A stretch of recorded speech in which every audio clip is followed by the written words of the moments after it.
Hello बच्चों, कैसा हुआ आपका पेपर? आज के वीडियो में मैं कक्षा 7 के विद्यार्थियों का जो वार्षिक क्वेश्चन पेपर था मार्च 2025 का मैथ्स का, उसका सॉल्यूशन करवाने जा रही हूँ। 150 मिनट्स, 150 मिनट एंड 2.5 घंटे का आपका पेपर था और 80 नंबर का पेपर था। ठीक है, तो सबसे पहले हम भाग क का सॉल्यूशन स्टार्ट करते हैं। पहला क्वेश्चन है, पूर्ण संख्याओं के योग के लिए योज्य तत्समक क्या है? What is the additive identity for addition of whole numbers? यानी कि भैया अगर हम किसी नंबर में क्या जोड़े, होल नंबर का योज्य तत्समक का मतलब क्या होता है कि अगर एक्स कोई नंबर है तो उसमें क्या जोड़ो कि एक्स आ जाए तो वो जीरो होगा। तो पहले का उत्तर जीरो है। ठीक है, अब आ जाओ दूसरे क्वेश्चन पर। ये आप अपने उत्तर के लिए आपने लेफ्ट वाली स्क्रीन को उसको क्वेश्चन के लिए लेफ्ट वाली स्क्रीन को देखना है, उत्तर के लिए राइट वाली को। ए भाग में खालिस्तान बराबर है ए। ए भाग में खालिस्तान यानी ए को किससे भाग करो कि ए आ जाए? तो किसी भी नंबर को अगर एक से भाग करोगे तो वो खुद आएगा। तो ऑप्शन हो गया कै। तीसरे पे आ जाओ, 4.2, 3.8 और 7.6 का औसत क्या है? Average of these two numbers. औसत का मतलब होता है माध्य। अगर हम माध्य कह दें या औसत कह दें तो एक ही बात है। तो तीनों नंबरों को आपने जोड़ना था और 3 से भाग कर देना था। अब इनका जोड़ कितना आएगा? 8 और 2 10 और 6 16, 1 7 और 1 8 3 11 और 4 15। तो ये बन गया बच्चे 15.6 बटे 3, 3 5 15 और 3 दूनी 6। तो ये 5.2 आपका आंसर था, तीसरा ऑप्शन। चौथे पर आ जाओ, इनका माध्यक बताना है। तो माध्यक बताने के लिए दी गई संख्याओं को, इन संख्याओं को पहले बढ़ते क्रम में लिखना था। तो देखो 32 आ रहा है दो बार, 32 32, फिर आपका 34, फिर आपका 35 दो बार आ रहा है, फिर आपका आ रहा है 38 और फिर 42। इनको गिन लो, 1 2 3 4 5 6 7, 1 2 3 4 5 6 7। तो 7 में बिल्कुल बीच में ये नंबर पड़ेगा।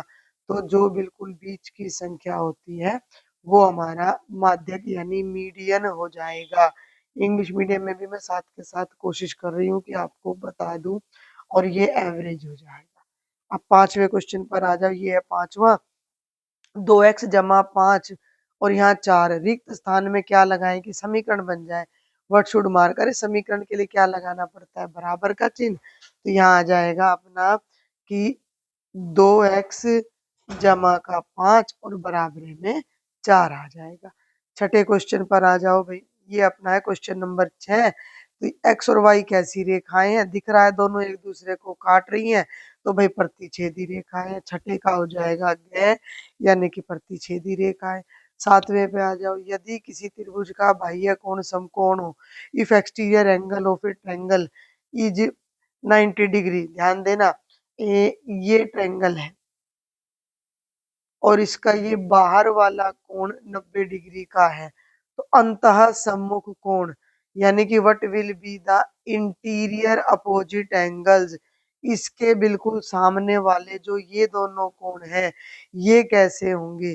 भाई इन दोनों का जोड़ 90 के बराबर होगा, तो ये दोनों ऑब्वियसली छोटे होंगे। तो दोनों के दोनों कैसे हो जाएंगे? न्यून कोण। तो सातवें का हो जाएगा ख। आठवें पे आ जाओ, समकोण त्रिभुज में एक कोण कितने डिग्री का होता है? समकोण में भैया एक कोण 90 डिग्री का जरूर होता है। तो गै हो गया 90 डिग्री। नौवें पे आ जाओ, चूज द फॉल्स स्टेटमेंट, असत्य चुनो। हम किसी केक का 50% कहाँ खा सकते हैं? 100% यानी पूरा केक भी खा सकते हैं, 150% नहीं खा सकते। क्यों? क्योंकि भाई 150% तो केक से ज्यादा हो जाएगा। तो इसका जो गै ऑप्शन है, ये गै है भाई। कै, ख, ग और घ मिस प्रिंट है ये। तो ये जो 150% वाला है ये रोंग है भाई। हमारे पास पूरा केक है तो इसका मतलब वो 100% है। 100% तक तो खा सकते हैं, 150% नहीं खा सकते।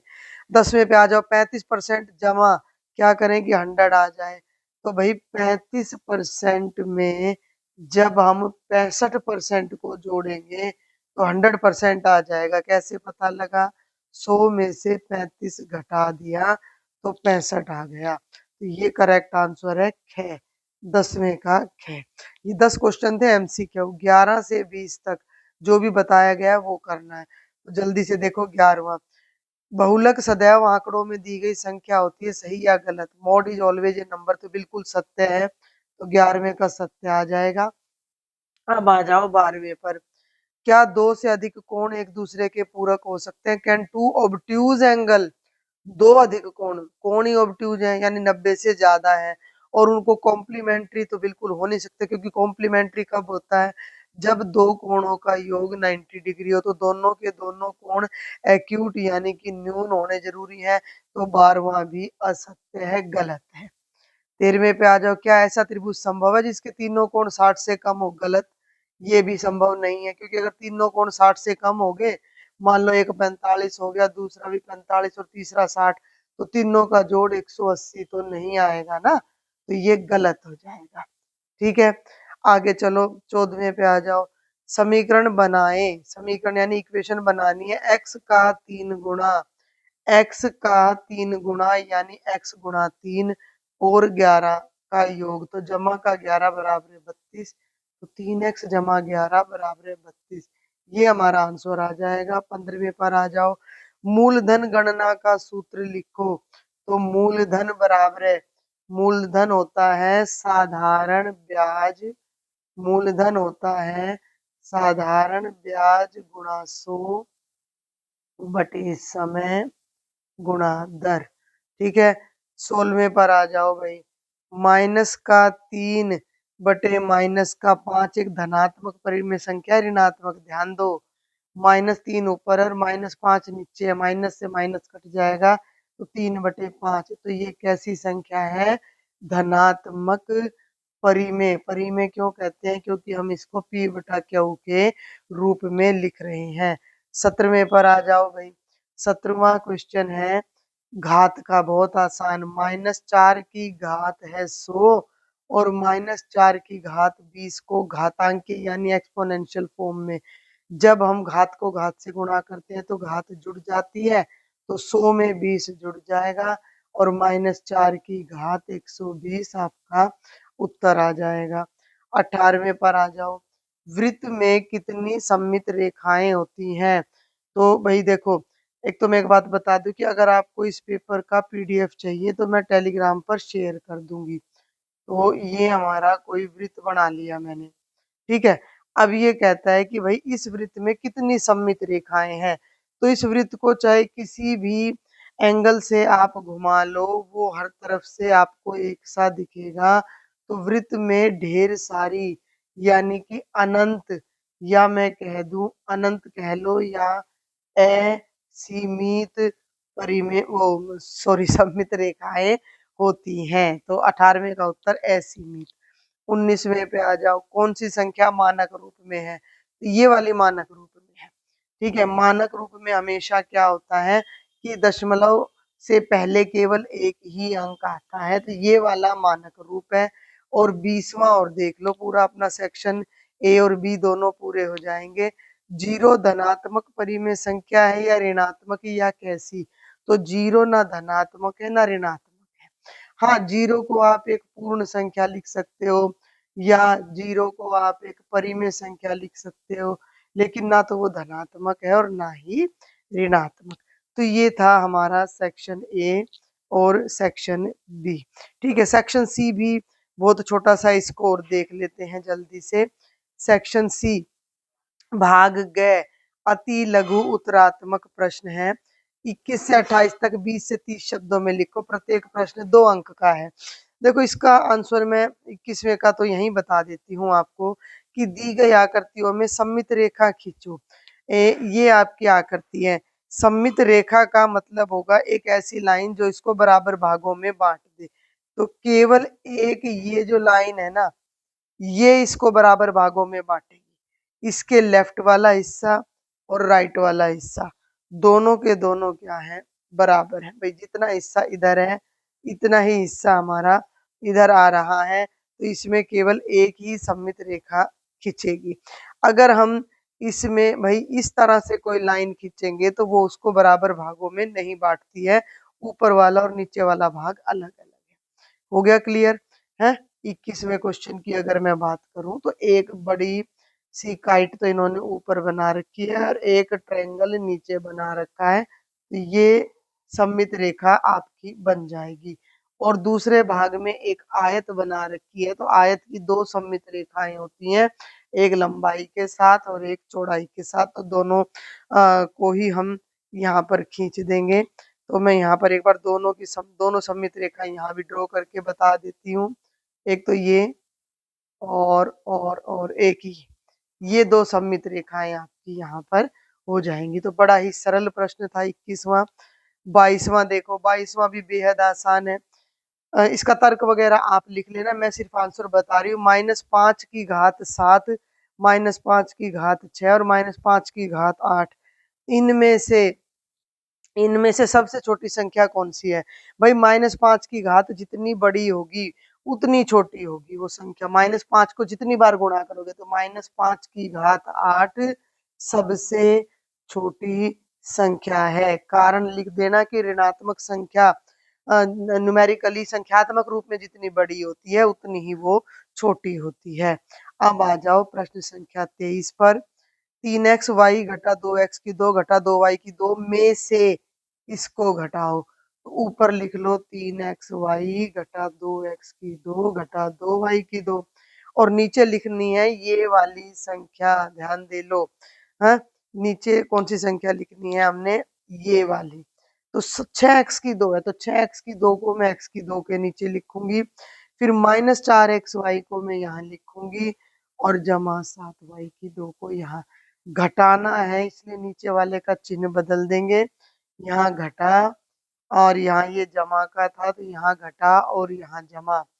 अब 3 भी जमा का और 4 भी, तो ये हो जाएगा 7xy, घटा का 2 घटा का 6 तो घटा 8x घटा का 2 और घटा का 7 तो घटा का 9y और ये हमारा फाइनल आंसर आ जाएगा।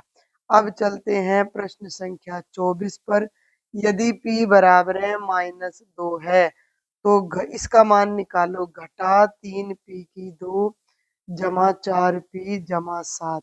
इसमें p की जगह पर रख दो भाई घटा का 2, p की जगह पर रख दो घटा का 2 रखने पर।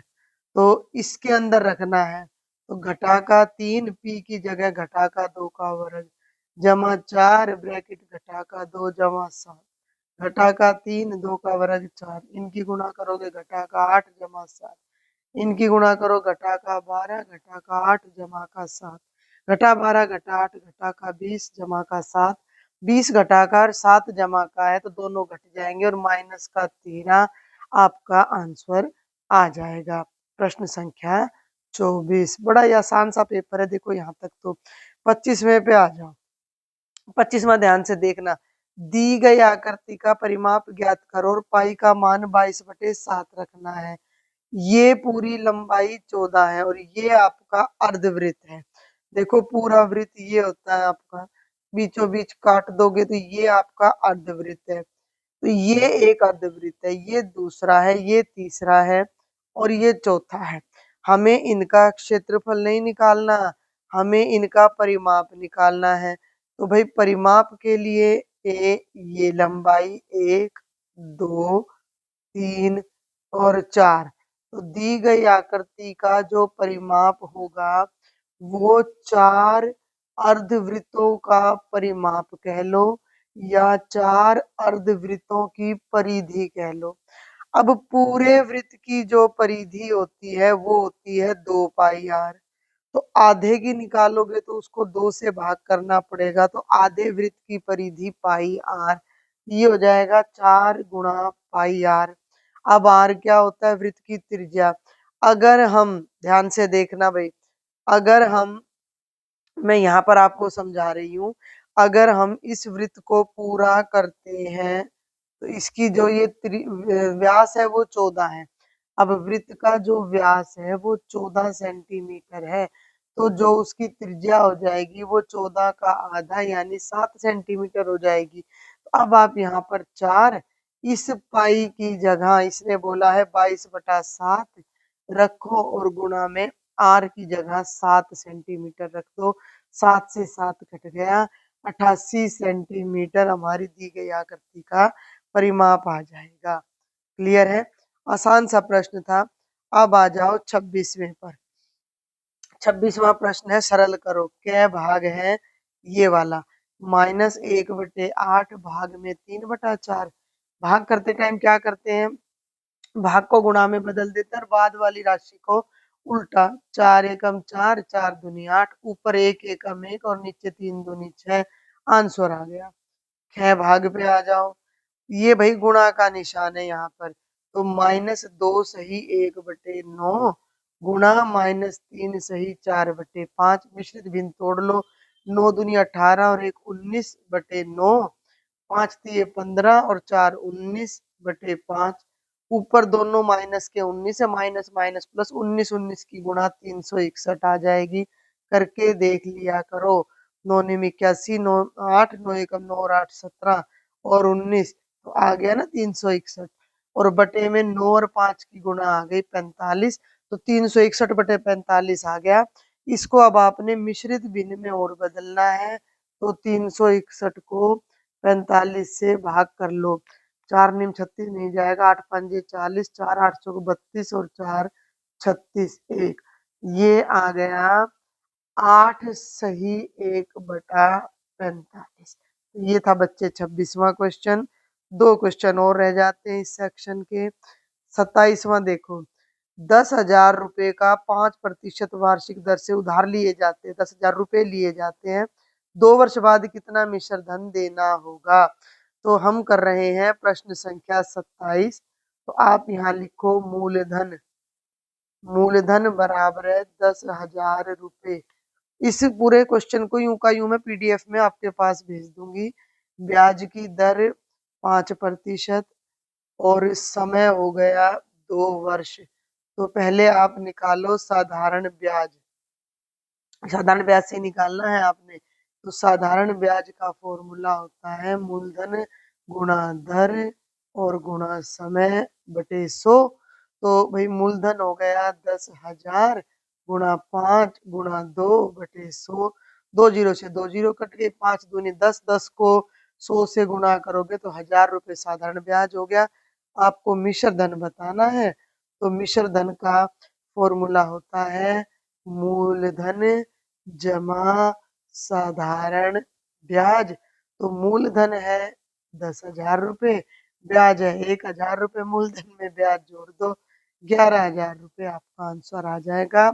और जल्दी से सेक्शन सी का लास्ट क्वेश्चन देखेंगे 28। एक ऐसा नहीं, 2 ऐसे पूर्णांक लिखो जिनका योग -7 हो।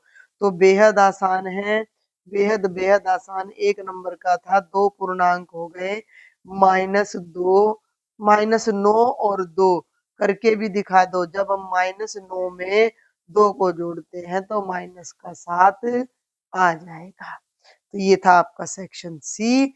बाकी के सेक्शंस और देखते हैं। और अब सॉल्व करते हैं बेटा सेक्शन डी यानी कि भाग ख, जिसमें आपके 3-3 नंबर के क्वेश्चन है। ये है क्वेश्चन नंबर 29। एक समबाहु त्रिभुज की प्रत्येक भुजा की लंबाई 2.5 सेंटीमीटर है और बहुभुज का परिमाप 12.5 सेंटीमीटर है। इस बहुभुज में कितनी भुजाएं हैं? ठीक है। The length of each side of a regular polygon. भाई एक बहुभुज है, हमें ये नहीं पता कि उसके अंदर कितनी भुजाएं हैं। एक बहुभुज है, पता नहीं उसके अंदर 3 भुजाएं हैं, 4 है, 5 है, 6 है, कितनी है हमें इसके बारे में कुछ नहीं पता। और ये कह रहा है कि लेकिन वो उसकी सारी की सारी भुजाएं बराबर है। तो और उसका हर भुजा की लंबाई 2.5 और परिमाप 12.5 है। तो आपको बताना है कि बहुभुज में कितनी भुजाएं हैं। तो अब आप यहाँ डाल दो क्वेश्चन नंबर 29 और लिखो माना बहुभुज में कुल भुजाएं। माना बहुभुज में कुल भुजाएं कितनी है? x। एक भुजा की लंबाई, सारी भुजाएं बराबर है, एक बात का ध्यान रखना। एक भुजा की लंबाई है 2.5 सेंटीमीटर और बहुभुज का जो परिमाप है, बहुभुज का जो परिमाप है वो है 12.5 सेंटीमीटर। भाई अगर मान लो मेरा बहुभुज होता त्रिभुज, तो ये भुजा 2.5, ये भी 2.5 और तीनों का जोड़ 12.5 के बराबर हो जाता है, या चारों का या पांचों का या छहों का। समझ में आ रही है बात? तो परिमाप का मतलब क्या होता है? सभी भुजाओं का जोड़। भाई परिमाप का मतलब क्या होता है? किसी भी बहुभुज की सभी भुजाओं का जोड़ 12.5 है। अब एक भुजा की लंबाई 2.5 और कुल x भुजाएं हैं, तो सारी भुजाओं का जोड़ कितना हो जाएगा? 2.5 गुणा x, और वो किसके बराबर हो जाएगा? 12.5 के। आपको x की वैल्यू निकालनी है, तो 2.5 को नीचे ले आओ, 12.5 बटे 2.5, दोनों में दशमलव के बाद एक एक अंक है तो हट जाएगा, 125 बटे 25, 25 के पहाड़े में 125 आता है, 25 एकम 25 और 25 पांजे 125, x की वैल्यू 5 आ गई। x हमने क्या माना था? बहुभुज की भुजाएं, यानी कि जो बहुभुज की बात की जा रही है उस बहुभुज में कितनी भुजाएं हैं? 5 भुजाएं हैं, यानी कि वो पंचभुज है। ठीक है। बिल्कुल आसान सा क्वेश्चन था। आगे चलते हैं क्वेश्चन नंबर 30 पे। क्वेश्चन नंबर 30 क्या कहता है कि इन सभी आंकड़ों का माध्य, माध्यक और बहुलक ज्ञात करो। देखो ये आंकड़े हैं आपके सामने, पहले ही मैं इन आंकड़ों को क्यों ना बढ़ते क्रम में लिख लूं, या पहले हम आंकड़े लिख लेते हैं। चलो जो भी आंकड़े हमें दिए गए हैं उनको अगर मैं लिख लूं, तो ये है 6, 15, 120, 50, 100, 80, 10, 15, 8, 10 और 15। सबसे पहले निकालेंगे माध्य। माध्य क्या होता है? आंकड़ों का योग, यानी कि जितने भी आंकड़े आपको दिए गए हैं उन सबको जोड़ दो, बटे उन्हीं आंकड़ों की संख्या, यानी कि उनको गिन लो कि वो कितने हैं। इन सब का जो जोड़ है वो यहाँ आपने करना होता है ऊपर, तो यहाँ आएगा नहीं, तो यहाँ कर देती हूँ मैं इसको, 6 जमा 15 जमा 120 जमा 50 जमा 100 जमा 80 जमा 10 जमा 15 जमा 8 जमा 10 जमा 15, और इनको गिन लो भाई कितने हैं ये। तो ये हैं 1 2 3 4 5 6 7 8 9 10 और 11, 11 है। अब इन सबका कर लो जोड़। देखो मुजबानी कर लो, नहीं तो मैं यहाँ कर देती हूँ। ऐसे करना था आपको, 6, 15, 120, 50, 100, 80, 10, 15, 8, 10 और 15। जोड़ दो, 6 और 5 11, 11 और 5 16 और 8 24, और 24 और 5 29, हासिल पाई 2 और 1 3 और 2 5 और 5 10 और 18 1 19 और 1 20 और 21 और 1 22, 2 और 1 3 और 1 4, 429 बटे 11। 429 को 11 से भाग कर लो, 11 तिये 33, 12 में से 3 गए 9, और 9 यहाँ जीरो आएगा, 11 निम 99, यानी कि 11 एकम 11 और ये कटकर 39, तो आपका मध्य 39 आ जाएगा। अब आपने दूसरे नंबर पर निकालना है माध्यक। तो माध्यक निकालने के लिए आप क्या करो, आप ले लो आंकड़ों को बढ़ते क्रम में। कौन से क्रम में? बढ़ते या घटते क्रम में, आरोही या अवरोही क्रम में। तो बढ़ते क्रम में लिख लो भाई। अब बढ़ते क्रम में कहाँ से शुरू करोगे इनको? सबसे छोटा है 6, फिर है 8, फिर है 10 और 15 है आपका 3 बार। 15 है 3 बार, 10 है भाई 2 बार, यहाँ बीच में 10 एक बार और आएगा, तो 2 बार 10 है और 15 है 3 बार, और फिर आपका है 50, फिर आपका है 80, फिर आपका है 100 और फिर है 120। गिन लो 11 हो गए कि नहीं? 1 2 3 4 5 6 7 8 9 10 11, तो 11 में से 5 इधर से छोड़ दो और 5 इधर से, और जो बिल्कुल बीच का आंकड़ा है वो हमारा क्या हो जाएगा? माध्यक हो जाएगा। और बहुलक क्या होता है? जो आंकड़ा सबसे ज्यादा बार आता है, तो 15 3 बार आया हुआ है, तो बहुलक भी 15 हो जाएगा। बिल्कुल आसान सा प्रश्न था। ये सारी जमा घटा मैं होप करती हूँ आपको समझ आ गई होगी। अब हम चलते हैं अगले प्रश्न पर। ये है प्रश्न संख्या 31। देखो ध्यान से। राजू के पिता की आयु राजू की आयु के 3 गुना से 5 वर्ष अधिक है। ध्यान देना, हम कर रहे हैं प्रश्न संख्या 31। राजू के पिता जो है वो राजू की आयु का 3 गुना के अंदर 5 जोड़ दो तो उतने साल के। अब ये कहता है कि राजू की आयु ज्ञात करो यदि उसके पिता 44 वर्ष के हों। राजू की आयु ज्ञात करनी है तो सबसे पहले लिख दो माना, जो चीज पता नहीं है उसको मान लिया जाता है। माना राजू की आयु x वर्ष। तो अब प्रश्नानुसार आपने देखना है कि पिता की आयु क्या है। हम प्रश्न पत्र पर चलते हैं, बहुत ध्यान से एक बार फिर समझो इस सारी कहानी को कि पिता की आयु राजू की आयु का 3 गुना। राजू की आयु है x और उसका 3 गुना से 5 ज्यादा है, यानी कि x को 3 से गुणा करके 5 जोड़ दो तो 3x जमा 5 आ गई राजू के पिता की आयु। लेकिन वो तो कह रहा है कि उसके पिता की आयु 44 वर्ष है। अकॉर्डिंग टू क्वेश्चन यानी प्रश्नानुसार जो 3x जमा 5 है, जो पिता की आयु है वो 44 के बराबर है। अब हमें x की वैल्यू निकालनी है तो राजू की आयु आ जाएगी, तो 3x को यहाँ रखो, दोनों तरफ 5 घटा दो। असली तरीका तो जो 7वीं क्लास में वो यही है कि दोनों तरफ 5 घटाने पर, तो उधर भी 5 घटा दिया और इधर भी 5 से 5 कट गया, इधर तो 3x बच गया और उधर 44 में से 5 गए 39 बच गया। अब दोनों तरफ, क्योंकि हमें x की वैल्यू निकालनी है तो दोनों तरफ 3 से क्या कर दो, भाग कर दो। तो 3 से 3 कट गया और 3 से 39 को काटोगे, 3 एकम 3, 3 तिया 9, x का वैल्यू 13 आ गई x की, और x क्या है, राजू की आयु। तो भाई अब आप यहाँ लिख दो कि राजू की आयु कितनी है, 13 वर्ष है। ठीक है, बिल्कुल आसान सा क्वेश्चन था। अब आ जाओ प्रश्न संख्या 32 पर। एल और एम, क्या एल और एम समानांतर रेखाएं हैं? अपने उत्तर की पुष्टि करो। आपको बताना है कि भाई ये दो लाइन अगर मैं खींच रही हूँ, यहाँ पर देखना जरा, ये एक लाइन ये खींच दी, एक लाइन ये खींच दी और एक लाइन ऐसे खींची हुई है। आपको बताना है कि वो तीनों की तीनों लाइन समानांतर हैं या नहीं है। दोनों की दोनों लाइन, सॉरी, दो रेखाएं समानांतर हैं या नहीं है। ये कोण 57 डिग्री है और ये कोण 123 डिग्री है, इसका नाम n है। सुनो मेरी बात ध्यान से, अगर ये कोण 57 है, मैं इंक का कलर बदलती हूँ, तो ये इसके सामने वाला, ये दोनों शीर्षाभिमुख कोण है, तो ये कोण भी कितने का हो गया, 57 डिग्री का। ठीक है, मैं इसका सॉल्यूशन लिख नहीं रही हूँ।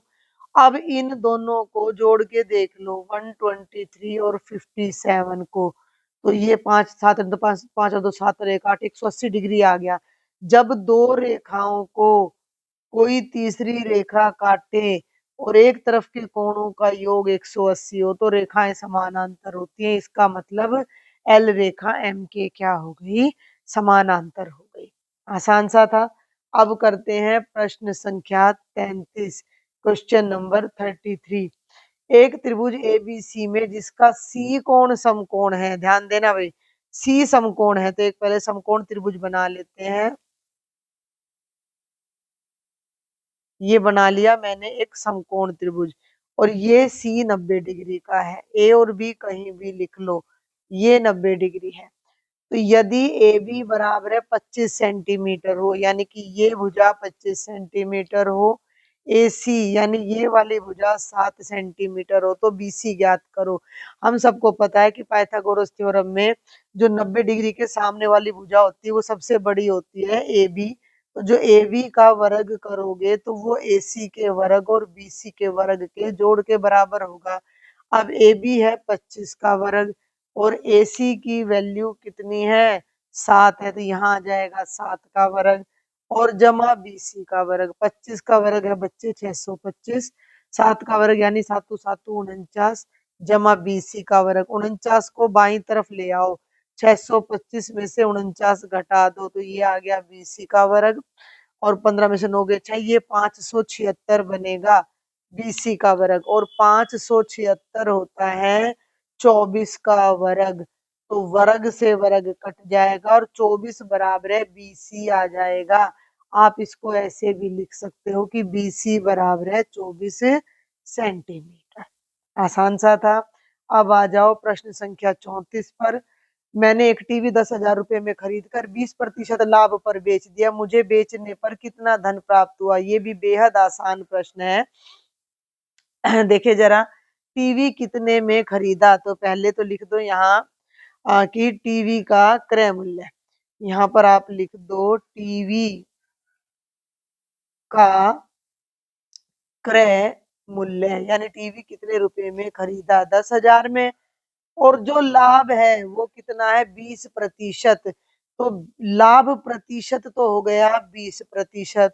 तो कुल लाभ कितना हुआ? जितना क्रय मूल्य था, यानी 10,000 रुपये पर 20%, यानी 10,000 का 20%।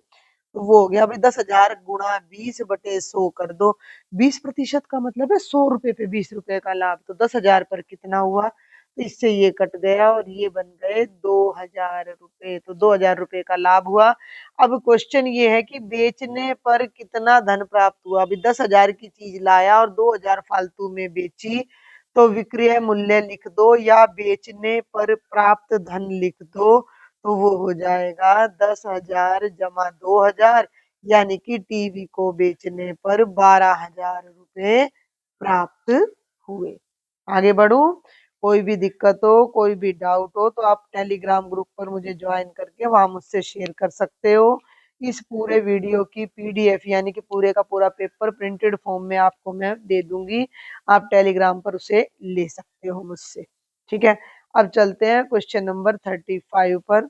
एक समानांतर चतुर्भुज का क्षेत्रफल 24 वर्ग सेंटीमीटर है और आधार 4 है, ऊंचाई ज्ञात करो। बेहद आसान। पहले एक समानांतर चतुर्भुज बना देती हूँ मैं। समानांतर चतुर्भुज के क्षेत्रफल का सूत्र पता होना चाहिए हम सबको, फिर कुछ भी नहीं है। ये समानांतर चतुर्भुज है, इसका ये जो पूरा क्षेत्रफल है ये 24 है, और ये जो आधार है भाई वो आधार है 4 सेंटीमीटर, और हमने इसकी ऊंचाई ज्ञात करनी है। तो ऊंचाई होती है आपकी ये ऐसे, यहाँ जो ये परपेंडिकुलर ड्रॉ होता है, ये आपकी ऊंचाई होती है जिसे हम एच कहते हैं। तो आपको सिंपल सा एक फार्मूला, मैं पूरा तरीका नहीं लिख रही हूँ, पहले आपने लिखना था समांतर चतुर्भुज का क्षेत्रफल बराबर है 24, समांतर चतुर्भुज का आधार बराबर है 4 सेंटीमीटर, इस तरीके से। तो यहाँ लिखो समानांतर चतुर्भुज का क्षेत्रफल, हम सबको पता है कि क्या होता है? आधार गुणा ऊंचाई। और अगर हम क्षेत्रफल को आधार से भाग कर दें तो ऊंचाई आ जाती है। तो समांतर चतुर्भुज की ऊंचाई आ जाएगी अगर हम उसके क्षेत्रफल को आधार से भाग कर दें। क्षेत्रफल 24, आधार 4, 4 एकम 4, 4 छिक 24, ऊंचाई 6 सेंटीमीटर आ जाएगी। तो ये भी बेहद आसान क्वेश्चन था।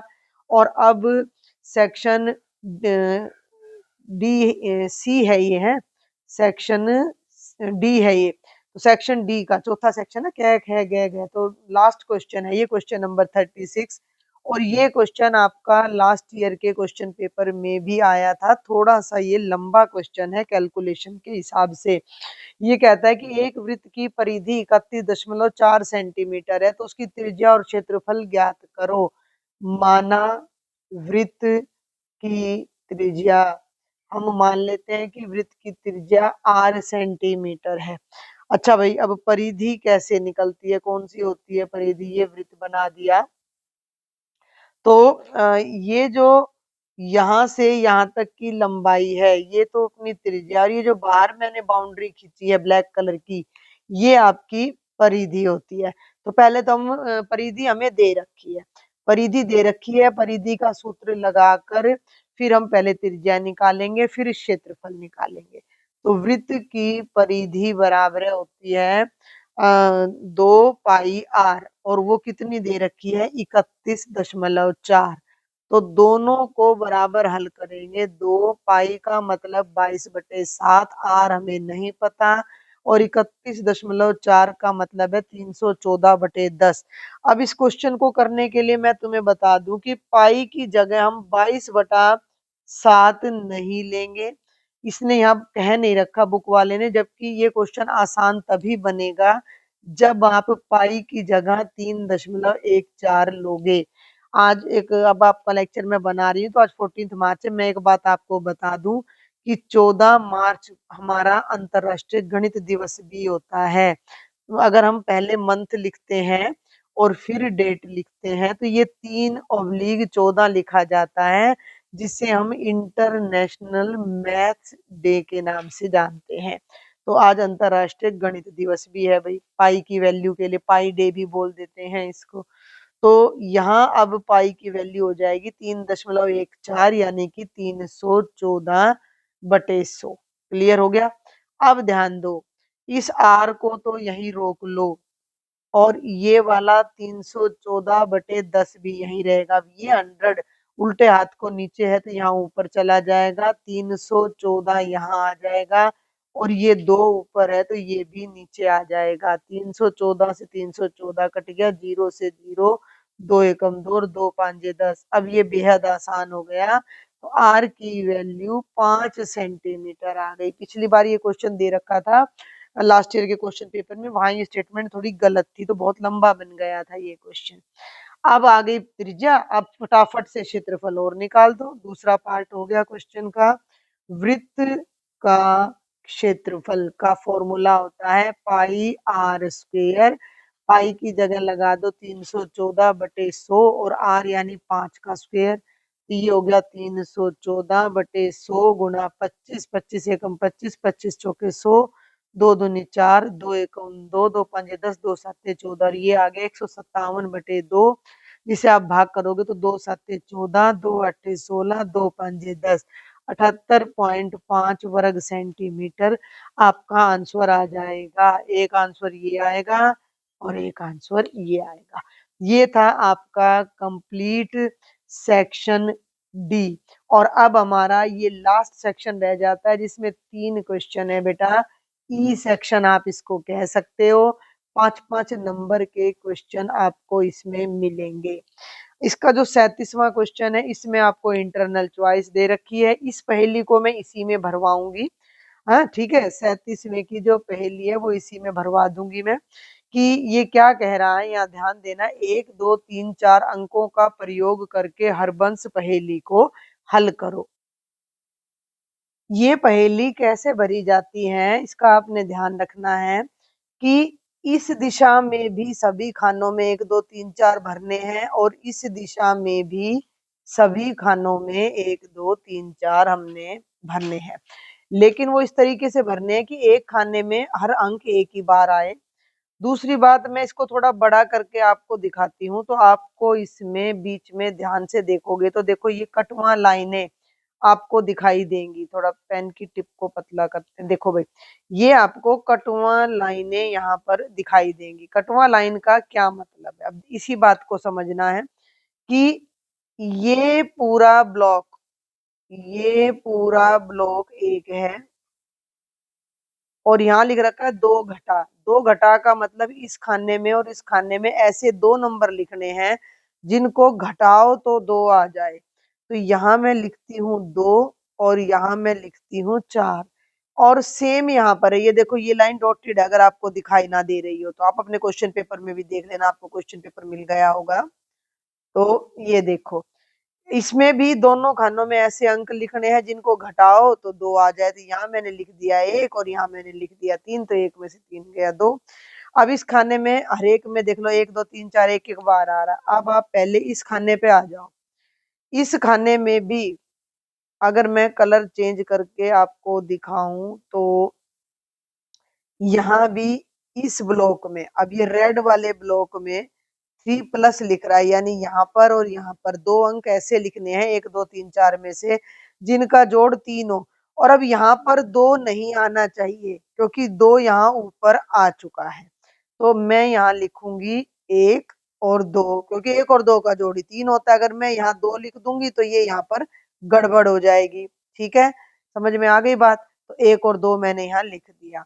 और अब इससे नीचे वाले इस खाने में आ जाओ तो यहाँ भी आप देखोगे तो ऐसे ब्लॉक बन रहा है और ऐसे 2 अंक लिखने हैं, जिन ऐसा अंक लिखना है जिसको खुद से गुणा करे तो 9 आ जाए। देखो हाँ 1 मिनट ध्यान से देखना, नहीं ऐसे नहीं आएगा, 1 मिनट। ये जो है डॉटेड लाइन। इस डॉटेड लाइन को ध्यान से देखो तो ये भी डॉटेड लाइन है, ये भी डॉटेड लाइन है, तो ये ऐसे, ऐसे और ऐसे और ऐसे, और ये पूरा ब्लॉक एक है। मैं इसको थोड़ा डार्क कर देती हूँ, डबल लाइन कर देती हूँ। ये देखो, ये पूरे ब्लॉक में 3 अंक आपने भरने हैं, इसमें, इसमें और उसमें, और उन तीनों की गुणा 9 आनी चाहिए। ये तो हमको पता है कि भैया 1, 2, 3, 4 में तो केवल 3 और 3 की गुणा 9 आती है। ठीक है, तो कहाँ-कहाँ 3 भरें, तो ये अब ध्यान देना है। 3 और फिर साथ में 1 अंक और लिखना है, तो वो 1 आ जाएगा। इन तीनों की गुणा 9 आ गई, तो यहाँ तो 1 लिख नहीं सकते क्योंकि 1 पहले आ रहा है। तो यहाँ तो आप लिखो 3, यहाँ लिखो 1 और यहाँ लिखो 3, तो आ गया 9। अब इस खाने को देखो तो इसमें 4 बच गया और यहाँ 4 ही भरना था हमने। हो गया? अब आ जाओ इस वाले कॉलम पे। अब इस वाले कॉलम पे आ जाओ तो हमारे पास यहाँ अब क्या बचता है कि ये कटवा कटवा लाइन, फिर ध्यान देना, ये डॉटेड है 1 लाइन, ये डॉटेड है 2 लाइन। तो अब यहाँ एक बार I will change the colour again. ये जो पूरा ब्लॉक है बच्चे, इस पूरे ब्लॉक में 3 डिजिट्स यहाँ डालनी है, जिनको जोड़ो तो 9 आ जाए, और इसमें 1 तो ऑलरेडी आया हुआ है, तो बच क्या गया 2, 3 और 4, 4 और 3 7 और 2 9 आएगा। लेकिन 4 के सामने 4 नहीं लिख सकते हैं, और 2 के सामने 2 नहीं लिख सकते। ठीक है? तो अब आप क्या करोगे कि यहाँ लिखो 3 और यहाँ लिखो 4 और यहाँ लिखो 2, तो ये खाना बच गया। इसमें क्या आ जाएगा? इसमें 1 आ जाएगा। तो ये आपकी हरबंस पजल थी, जो मैंने भर दी है। शायद ही किसी बच्चे ने ये की हो, क्योंकि शायद आपको इसकी प्रैक्टिस अभी नहीं होगी, बट ये हर बार आपके एग्जाम्स में आया करेगी, तो आपने इसकी प्रैक्टिस ज़रूर करनी है। ठीक है? और अब हम चलते हैं इसी की इंटरनल चॉइस पर, और वाला क्वेश्चन यहाँ करा देती हूँ, बेहद आसान है। x की जगह 3 रखना है, x की जगह 3, a की जगह -1 और b की जगह माइनस। तो ये व्यंजक है, ध्यान दो, 3a जमा 5 घटा 8a जमा 1 घटा 2b। ये तीनों वैल्यूज इसमें रखो। 3a की जगह -1 जमा का 5, 8 a की जगह -1 जमा 1 2, और b की जगह ब्रैकेट में -2। 3 को -1 से गुणा करो, माइनस का 3 जमा का 5 घटा घटा जमा का 8 जमा का 1 और जमा का 4। जोड़ दो, जमा जमा वाली जोड़ दो, ये चारों जोड़ो, 4 और 1 5, और 5 10 और 8 18, तो घटा का 3 और जमा का 18, 18 बड़ा है, 18 में से 3 गए 15, तो जमा का 15 हमारा फाइनल आंसर आ जाएगा। आसान सा था। अब करते हैं प्रश्न संख्या 38। ठीक है, ये है प्रश्न संख्या 38। सरल करके घातांकीय रूप में लिखो। 2 पार्ट है इसके। पहला पार्ट है 3 गुणा 7 की घात 2 गुणा 11 की घात 8 पूरे के बटे में 21 गुणा 11 की घात 3। 21 को बेटा मैं 3 गुणा 7 लिख सकती हूँ। अगले स्टेप में मैं ऊपर वाली रकम को तो यूं का यूं लिखूंगी। अच्छा, अब एक बात और ध्यान रखना, 11 की घात 8 बटे 11 की घात 3 है, तो ऊपर वाली घात में से नीचे वाली घात घट जाएगी।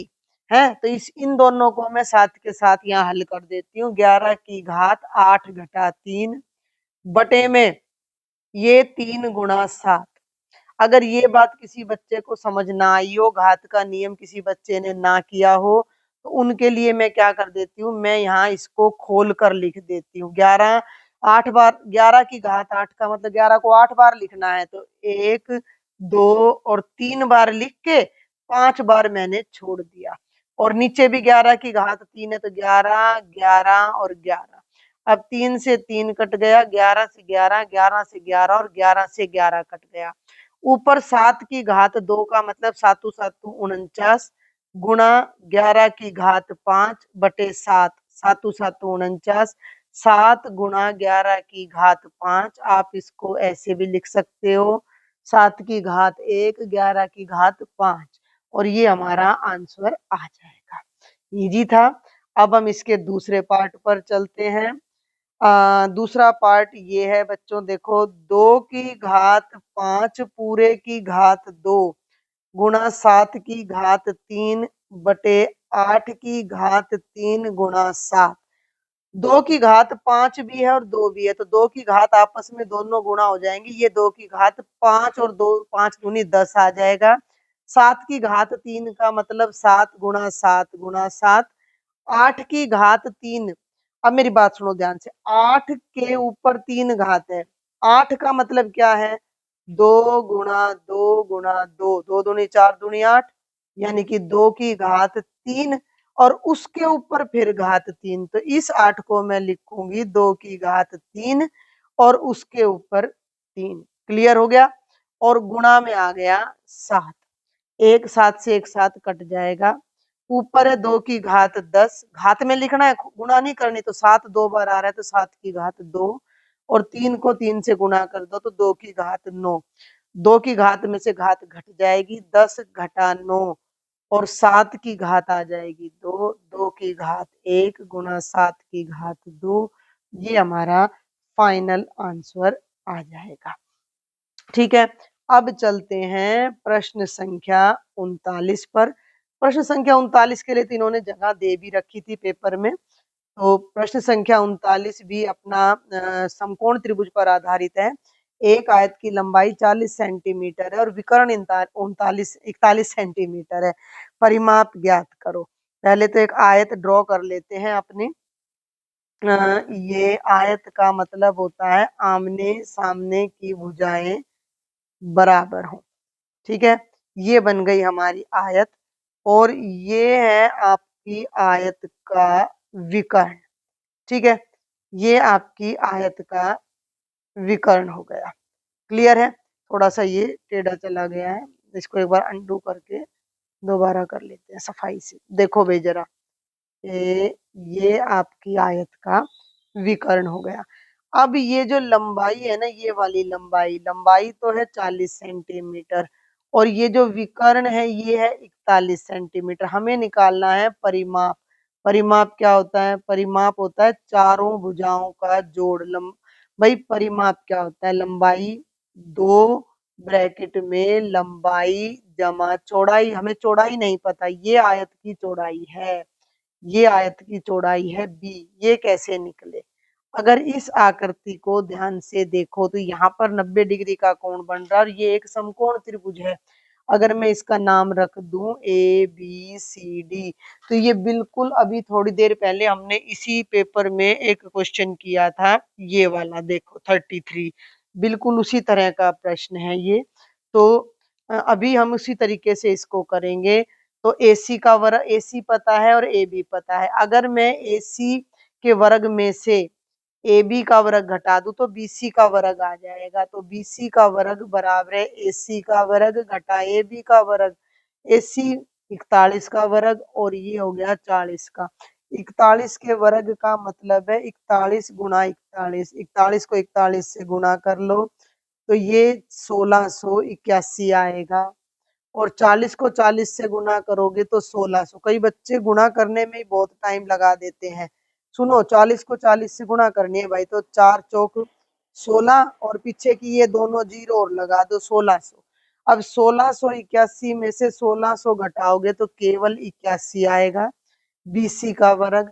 और 81 को मैं लिख सकती हूँ 9 का वर्ग। वर्ग से वर्ग कट गया तो BC की लंबाई 9 सेंटीमीटर आ गई। अब आपको आयत की लंबाई पहले से दे रखी थी 40 सेंटीमीटर और बेटा आयत की जो चौड़ाई थी वो अपनी आ गई 9 सेंटीमीटर। अब आपने निकालना है आयत का परिमाप जो कि होता है 2 ब्रैकेट लंबाई जमा चौड़ाई। लंबाई पता लग गई और चौड़ाई पता लग गई तो ये आ जाएगा 2 ब्रैकेट 40 जमा 9 यानी कि 2 ब्रैकेट 49। 49 को अपना 2 से गुणा कर देना, 98 आ जाएगा। चेक करके देख लेना तो ये 98 सेंटीमीटर आंसर आ जाएगा। बस लॉजिक पता होना चाहिए तो क्वेश्चन कोई भी मुश्किल नहीं है। और अब करते हैं प्रश्न संख्या 40 जो कि इस पेपर का लास्ट क्वेश्चन है।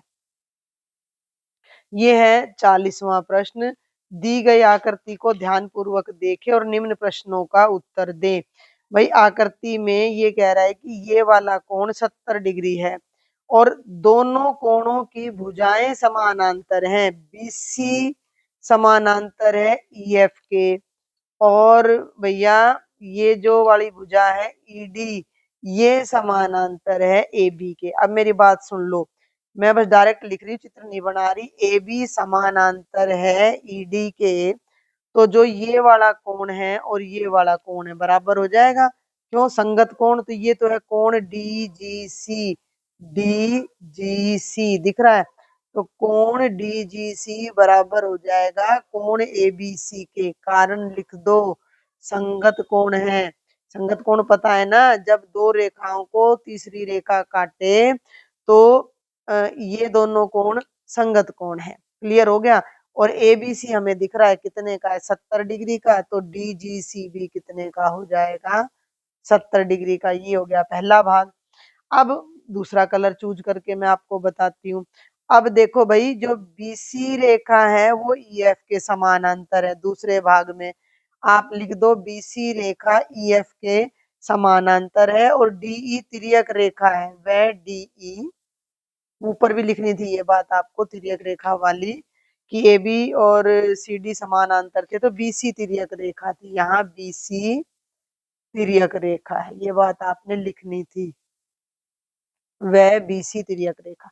अब यहाँ देखो बीसी और ईएफ समानांतर है और ये डीई तिर्यक रेखा है, तो ये वाला कोण और ये वाला कोण बराबर होगा, क्योंकि ये भी कैसे कोण है, संगत कोण है। इसलिए कोण डीईएफ ये वाला कोण बराबर है इस वाले कोण के, बराबर है कोण डीजीसी के, क्योंकि ये भी कैसे कोण है भाई, संगत कोण है। और डीजीसी अभी कितने का आया है, 70 का, तो डीईएफ भी कितने का आ जाएगा, 70 डिग्री का। तो ये आपका आंसर था। तो बेटा ये था कंप्लीट सॉल्यूशन क्लास 7th के फाइनल क्वेश्चन पेपर का। मैं होप करती हूँ आपको समझ आया होगा। इसकी पूरी की पूरी पीडीएफ सॉल्यूशन की आपको टेलीग्राम ग्रुप पर मिल जाएगी। लेक्चर पसंद आया हो तो ज्यादा से ज्यादा अपने फ्रेंड्स को शेयर करना, और चैनल अगर अभी तक भी सब्सक्राइब नहीं किए हो तो जल्दी से कर लेना। Thank you.